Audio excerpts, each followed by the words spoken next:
Tim Detasemen Khusus atau Densus 88 Anti Teror Polri menangkap sejumlah terduga teroris, salah satunya disebut-sebut sebagai tokoh senior di jaringan Jamaah Islamiyah atau JI. Pengamat terorisme dari Universitas Indonesia Ridwan Habib menyebut, penangkapan tokoh senior ini dikhawatirkan memicu aksi balasan. Siapa tokoh yang dimaksud? Kita tanyakan kepada pengamat terorisme dari UI, Ridwan Habib. Bung Ridwan Habib, selamat malam. Assalamualaikum. Waalaikumsalam. Selamat malam Mbak Sofi. Anda bilang ini ada tokoh yang penting di jaringan Jamaah Islamiyah yang ditangkap. Kemudian Anda khawatirkan akan ada aksi balasan gara-gara ini. Siapa sebenarnya tokoh yang disebut? Karena kami dengarnya simpang siur. Ada yang tadi disampaikan oleh rekan kami, Imron Fadilah, ada SH, ini adalah salah satu anggota Dewan Syuro Jamaah Islamiyah. Kemudian ada T alias AR, ini terus terang saya belum tahu apa perannya dia. Nah kemudian ada juga yang bilang katanya residivis, itu siapa? Apakah orang yang sama atau berbeda-beda? Ya, yang dimaksud sebagai tokoh senior itu adalah Ustadz Abu Rusdan ya.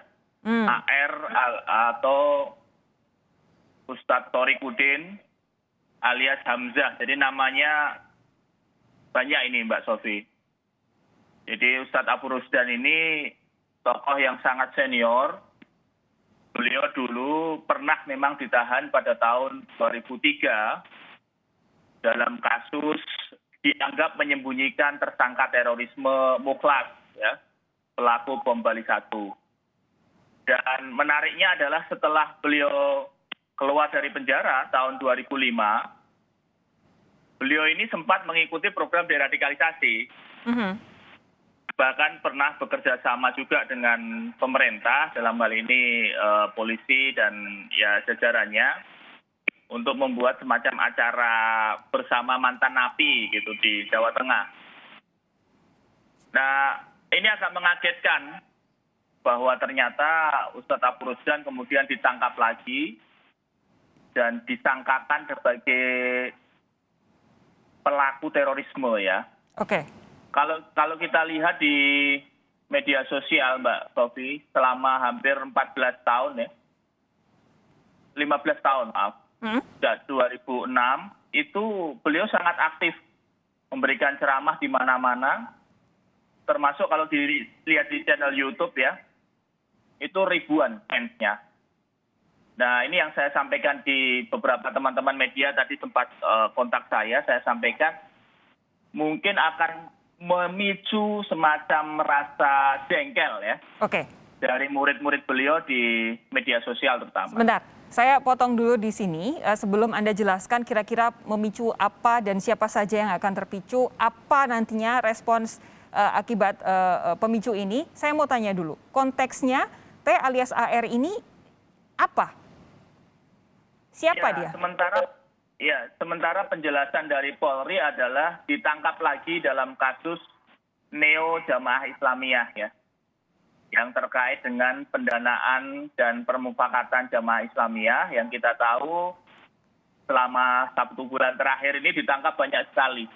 Ada sekitar 58 orang yang ditangkap sebelum ini dan ada sekitar 124 miliar ya. Dulu pernah kita diskusikan juga di Kompas Malam, malam ini. Dan itu ini rangkaiannya, ini rangkaian dari penangkapan yang berseri, berlanjut dan kemudian sampailah pada Ustadz Abu Rusdan ini. Jadi sebenarnya menurut Anda, analisis Anda, perannya di JI seperti apa? Sepenting apa? Sementara ini sangat penting ya peran beliau. Walaupun ini versi dari kepolisian, Mbak Sofi, kita belum mendengar bantahan ya dari pihak pengacara.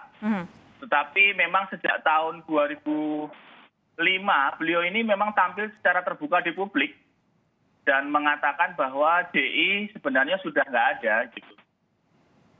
Nah ini yang saya kira bagian dari kamuflase atau yang lain kita nggak tahu. Oke, kita harus menunggu keterangan polisi soal ini ya. Tapi begini, Bung Ridwan, tadi Anda sempat bilang bahwa penangkapan ini bisa jadi memicu respons negatif. Kira-kira respons negatif ini apa dan dari siapa saja? Yang kita khawatirkan adalah lone wolf ya. Lone wolf itu adalah seseorang yang tidak berbaiat secara langsung, tidak mempunyai hubungan secara struktural dengan organisasi, tetapi simpati dan sangat mengagungkan figur beliau. Karena Ustadz Abu Rusdan ini kan satu figur yang sangat-sangat senior ya. Dan beliau ini sangat dihormati lah di kalangan ex-Jamaah Islamiyah. Nah, saya kira ini yang kita khawatirkan kalau ada lone wolf, orang-orang yang simpati kemudian jengkel dan melakukan pembalasan karena menganggap gurunya dianiaya, gurunya dizolimi gitu. Oke, kira-kira kalau dari analisis Anda, siapakah yang mungkin bisa melakukan respons negatif seperti ini, lone wolf ini? Apakah betul-betul dari Jamaah Islamiyah atau jangan-jangan karena dia sudah menjadi ustadz yang cukup populer begitu, dia punya kanal medsos tersendiri yang cukup populer, apa jangan-jangan juga dari simpatisan-simpatisan di luar JI juga? Bisa Mbak Sofri. Makanya lone wolf ini kan dalam teori kontraterorisme menjadi sangat-sangat dilematis ya. Kita nggak bisa secara pasti memastikan siapa yang akan menyerang, kapan dia menyerang, dengan senjata apa. Ini yang bagi kita yang mempelajari tentang terorisme, lone wolf ini yang perlu memang benar-benar sangat diperhatikan. Kalau jaringan bisa diduga ya, misalnya ini kelompok MIT atau kelompok JAD, ini bisa diperkirakan kekuatan mereka. Tetapi kalau lone wolf ini bisa siapapun dan bisa kapanpun gitu. Ingat kasus Zakiyah Aini yang melakukan bunuh diri, penyerangan dengan airsoft gun di Mabes Polri beberapa waktu yang lalu. Nah, itu bagian dari bentuk lone wolf. Oke, begini, saya ingin mengajak Anda kembali lagi ke pernyataan Ustadz T alias AR ini yang sempat bilang bahwa sebenarnya Jamaah Islamiyah sudah tidak ada. Kalau dari analisis Anda sendiri, Bung Ridwan, betul tidak Jamaah Islamiyah itu sudah tidak ada atau sudah tidak sekuat sebelumnya? Karena kita sekarang juga mengenal ada istilah Neo Jamaah Islamiyah. Seberapa kuat sih mereka sebenarnya sekarang? Kalau versi polisi Mbak Sofi jelas ada ya, Neo JI itu ada. Dan bahkan sekarang dibongkar dananya yang seperti saya pernah sampaikan itu sampai 124 miliar. Mereka punya lahan bahkan senilai 6 miliar di Pulau Kangean di Madura, di utara Madura. Dan jumlah anggotanya kan yang ditangkap ini sudah hampir mencapai 100 orang sejak penangkapan di Lampung ya. Amir mereka yang di Lampung, Ustadz Zulkarnain, kemudian sampai kepada Para Wijayanto, kemudian merembet terus sampai pada pembongkaran Syam Organizer di Yogyakarta, itu adalah lembaga penggalang dana mereka. Dan yang terbaru ini adalah penangkapan Ustadz Abu Rusdan, yang ini sangat-sangat mengagetkan, terutama bagi kita yang mempelajari tentang deradikalisasi, karena sekali lagi Ustadz Abu Rusdan ini pernah bekerja sama dengan pemerintah gitu loh. Dan ini kenapa kemudian tiba-tiba ditangkap lagi, ini jadi pertanyaan besar juga yang belum terjawab nih. Saya kira Mabes Polri nanti yang bisa menjelaskan. Nah, itu dia. Anda saja kaget gitu. Karena Ustadz ini pernah deradikalisasi, pernah ditangkap, kemudian ikut program deradikalisasi, bekerja sama banyak dengan pemerintah dalam beberapa program begitu. Apakah Anda bisa bilang bahwa kalau misalkan ini ada penangkapan terhadap Ustadz T alias AR ini, artinya program deradikalisasi kita gagal? Secara langsung tidak bisa disebut gagal ya, tapi perlu ada evaluasi saya kira. Evaluasi yang cukup serius terhadap program ini, dan terutama kepada siapa yang bertanggung jawab untuk menangani Ustadz Abu Rusdan. Ini yang saya kira harus dievaluasi. Kenapa kemudian kalau benar terlibat lagi dengan tindakan teror, kenapa itu bisa sampai terjadi? Oke. Nah, ini juga yang masih harus kita tunggu dari polisi. Apa betul karena ditangkap kembali ini karena memang program deradikalisasi yang gagal. Tapi sejauh ini program deradikalisasi kita menurut Anda apakah sudah cukup bisa mengajak orang untuk mengubah ideologinya dari yang tadinya ekstrim begitu menjadi ya moderat lah? Ya, saya kira memang harus banyak evaluasi ya Mbak Sofi ya.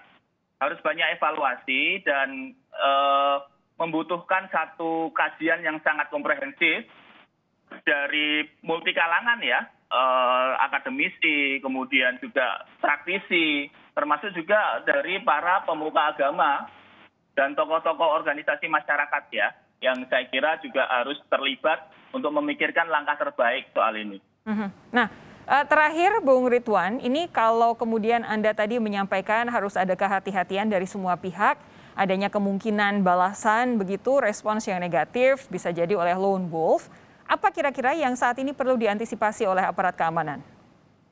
Ya, saya kira yang paling dekat adalah pengamanan objek vital ya, terutama markas besar Polri, kemudian Istana Presiden, kemudian markas-markas kepolisian seperti polsek-polsek gitu ya, yang saya kira juga harus segera diperkuat dan tidak boleh lengah gitu, tidak boleh lengah. Iya betul, jangan sampai kecolongan ya. Waktu itu yang kejadian di Mabes Polri kita semua tentu kaget, Mabes Polri begitu, markas besar kepolisian se-Indonesia, kenapa sampai bisa lengah kemudian disusupi orang. Bung Ridwan Habib, terima kasih atas analisis Anda sudah bergabung bersama kami di Sapa Indonesia Malam. Kita jumpa lagi lain waktu, sehat terus ya. Sama-sama Mbak Sofi, terima kasih. Terima kasih.